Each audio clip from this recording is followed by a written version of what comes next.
الحمد لله رب العالمين والصلاة والسلام على خاتم النبيين وعلى آله وأصحابه أجمعين أما بعد فأعوذ بالله السميع العليم من الشيطان الرجيم بسم الله الرحمن الرحيم سامعین و ناظرین السلام علیکم ورحمۃ اللہ وبرکاتہ۔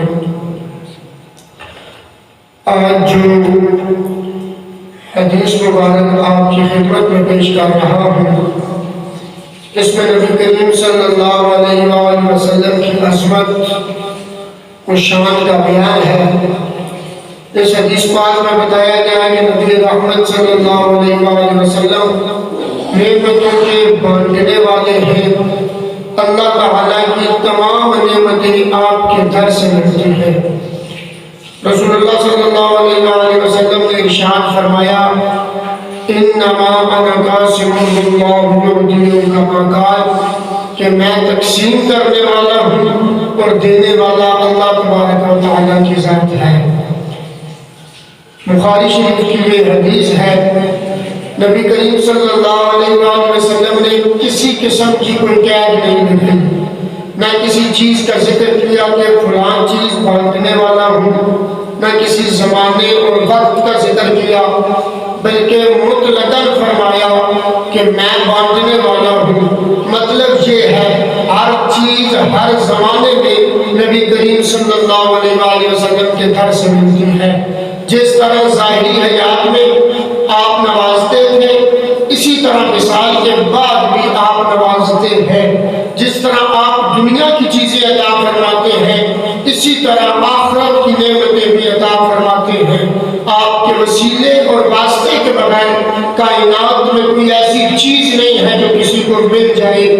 دین اور دنیا کی ساری نعمتیں، ایمان، علم، عمل، مال اور اولاد وغیرہ دیتا اللہ ہے، لیکن بانٹتے سرور عالم صلی اللہ علیہ وآلہ وسلم ہے۔ جنت بھی آپ کی عطا سے ملتی ہے۔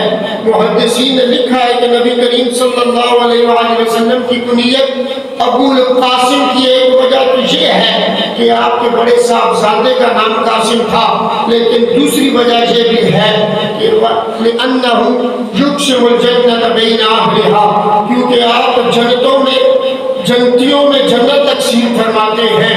اعلیٰ حضرت امام عشق محمد مجدد دین و ملت حضرت اشاہ احمد رضا خان فاضل بریلی، آپ اس حدیث پاک کا خوبصورت ترجمہ کیا فرماتے ہیں؟ فرماتے ہیں رب ہے روتی یہ ہے قاسم، رزق اس کا ہے کھلاتے یہ ہے۔ مختصر یہ کہ آپ اللہ تعالیٰ کے خلیفہ اعظم ہیں۔ اللہ تعالیٰ نے اپنے خزانوں کی چابیاں آپ کے دستے کرم میں دی ہیں۔ آپ جسے چاہیں جو چاہیں عطا فرمائیں۔ اب نبی کریم صلی اللہ علیہ وآلہ وسلم کی جود و عطا کی صرف ایک مثال آپ کے سامنے پیش کرتا ہوں۔ حضرت ابو ہریرہ رضی اللہ تعالیٰ عنہ بیان کرتے ہیں کہ میں ایک مرتبہ رسول اکرم صلی اللہ علیہ وآلہ وسلم کی بارگاہ میں عرض کی، یا رسول اللہ مجھے نسیان کی شکایت ہے، آپ کی حدیثیں سنتا ہوں اور بھول جاتا ہوں۔ نبی کریم صلی اللہ علیہ وسلم نے ارشاد فرمایا ابسط رداءک، اپنی چادر پھیلاؤ، اپنی چادر کھول دو۔ حضرت ابو ہریرہ رضی اللہ تعالیٰ عنہ نے چادر پھیلا دی، فغرف بیدیہ، آپ نے دونوں ہاتھوں کا چلو بنایا اور میری چادر میں ڈال دیا اور فرمایا کہ چادر کو اپنے ساتھ لپیٹ لو۔ حضرت ابو ہریرہ کہتے ہیں کہ میں نے اس چادر کو اپنے سینے سے لگا لیا۔ اس کے بعد فما نسیت شیئا بعدہ، اس کے بعد مجھے کبھی کوئی چیز نہیں بھولی۔ کیا شان کرم و عطا ہے، قوت حافظہ جو اللہ تعالیٰ کی سب سے بڑی بہت بڑی نعمت ہے۔ حضرت ابو ہریرہ رضی اللہ تعالیٰ عنہ کو عطا فرما دی۔ آپ کی دعا کا اثر تھا کہ حفظ حدیث کے میدان میں ابو ہریرہ سب سے سبقت لے گے۔ آپ حدیث پاک کے سب سے بڑے راوی اور سلطان الحدیث کے لائے۔ نبی اکرم و اجمل صلی اللہ علیہ وآلہ وسلم کی دعا کا فیضان ہی تھا کہ صحابہ کرام رضوان اللہ تعالیٰ علیہ مجمعین میں ایسے بھی تھے جو مکہ میں اسلام لے آئے، 13 سال مکہ میں رہے۔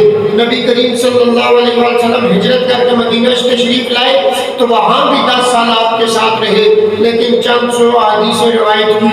دوسری طرف حضرت ابو ہریرہ رضی اللہ تعالیٰ عنہ جنہوں نے 7 ہجری میں اسلام قبول کیا اور چند سال نبی رحمت صلی اللہ علیہ وسلم کے ساتھ رہے، لیکن آپ کی مرویات کی تعداد 5374 ہے۔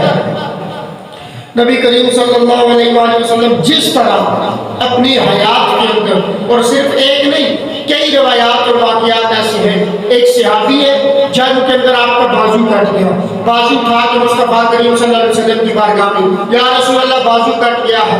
اب ہونا تو یہ تھا کسی مذہب میں جاتا، کسی طبیب کے پاس جاتا، علاج کراتا، معالج کراتا، لیکن صحابہ کا یہ عقیدہ اور نظریہ ہے کہ انا کاشف واللہ یعطی۔ انہوں نے حضور نبی کریم صلی اللہ علیہ وآلہ وسلم کے خود کو پتلی پتلی گلاب کی پتیوں والے ہونٹوں سے سن رکھا تھا اور اس منہ مبارک سے سن رکھا تھا جس پر صحابہ کو یقین کامل تھا کہ وحی کے بغیر یہ بولتے نہیں ہیں کہ میں قاسم ہوں، میں تقسیم کرنے والا ہوں، اللہ عطا کرنے والا ہے۔ یا رسول اللہ بازو کٹ گیا ہے، میرے محبوب نے بازو پکڑا، اپنی کٹی ہوئی جگہ پر لگایا، اوپر اپنا لعبیدہ لگایا۔ صحابی فرماتے ہیں کہ پھر اس کے بعد کبھی اس بازو میں مجھے درد اور ایسا محسوس ہی نہیں ہوتا تھا کہ گویا کبھی یہ بازو میرا کٹا ہی نہیں ہے۔ ایک صحابی ہے جنگ کے دوران تیر لگا، آپ کی آنکھ نکل آئی، آنکھ اکیلی پہ رکھی، محبوب کی بارگاہ میں آگے، یا رسول اللہ آنکھ ہے۔ فرمایا بتاؤ کیا چاہیے؟ فرمایا یا رسول اللہ آپ آنکھ مجھے چاہیے، جنت آپ عطا فرما دیں۔ محبوب نے آنکھ کو اٹھا کر اپنی جگہ پر رکھ کے اپنا لعاب دہن لگایا، آنکھ دوبارہ صحیح سلامت ٹھیک ہو گئی اور فرمایا تم جا تیرے لیے جنت کی بشارت ہے۔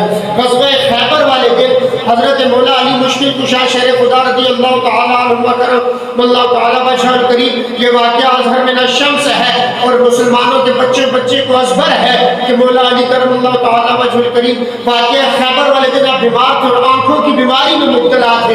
جب یہ جنگ جاری رہی، کسی نے فتح نہ کی، خیبر کو کوئی فتح نہ کر سکا، تو میرے محبوب نے فرمایا کل میں جھنڈا اس کے ہاتھ میں دوں گا جس کے ہاتھ پر اللہ تبارک و تعالیٰ نے فتح رکھی ہے، اور صرف فتح نہیں رکھی بلکہ اس جھنڈا دینے والے کی شان یہ ہوگی وہ اللہ اور اس کے رسول سے پیار کرتا ہے، اللہ اور اس کا رسول اس سے پیار کرتے ہیں۔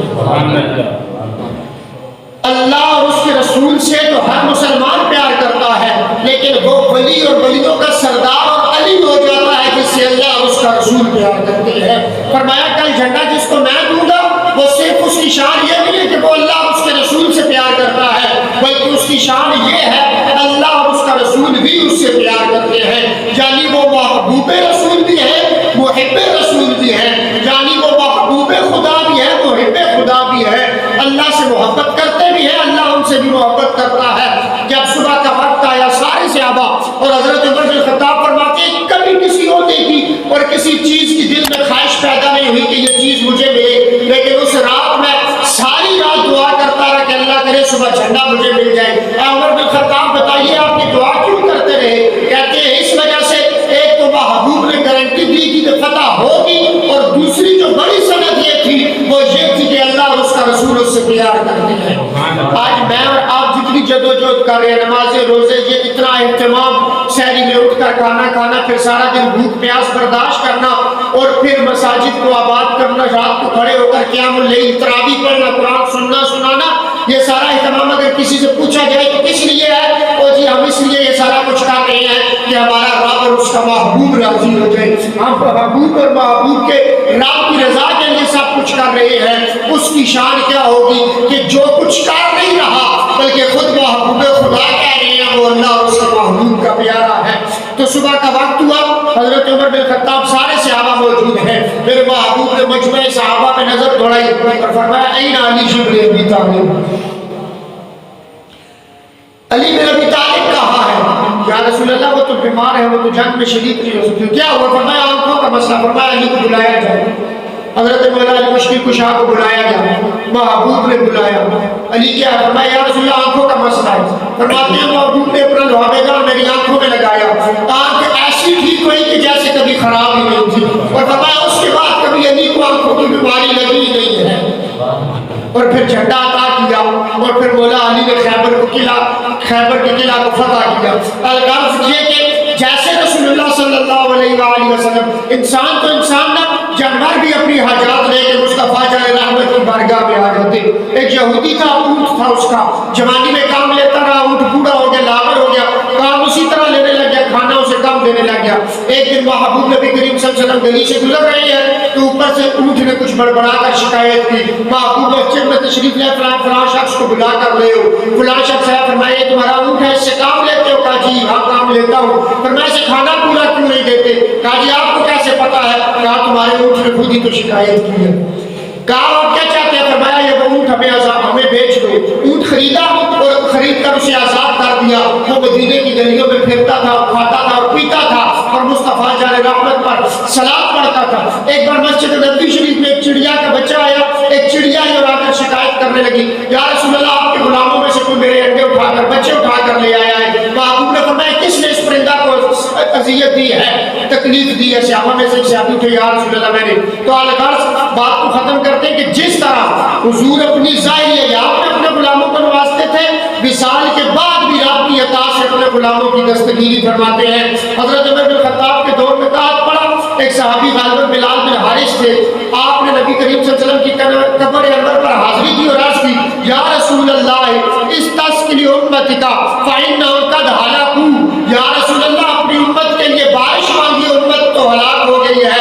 بلال بن حارث کہتے ہیں پھر میں سو گیا تو نبی رحمت صلی اللہ علیہ وسلم میرے خواب میں تشریف لائے اور فرمایا ایتی عمر فاقرأہ السلام فاخبرہ انکم مستقیمون، عمر کے پاس جاؤ، انہیں میرا سلام پہنچاؤ اور انہیں خبر دو کہ بارش ہوگی۔ مالک کو نعم ہے، دو پاس کچھ رکھتے نہیں، دو جہاں کی نعمتیں ان کے خالی ہاتھ میں۔ اللہ تبارک و تعالیٰ سے دعا ہے ہمیں اپنی اور اپنے محبوب کی اطاعت نصیب فرمائے۔ جو کچھ کہا اور سنا اس کا ثواب اپنے مرحوم مسلمان بہن بھائیوں کو ارسال کرتے ہیں۔ مالک و مولا ان کے درجات بلند فرمائے، آمین ثم آمین۔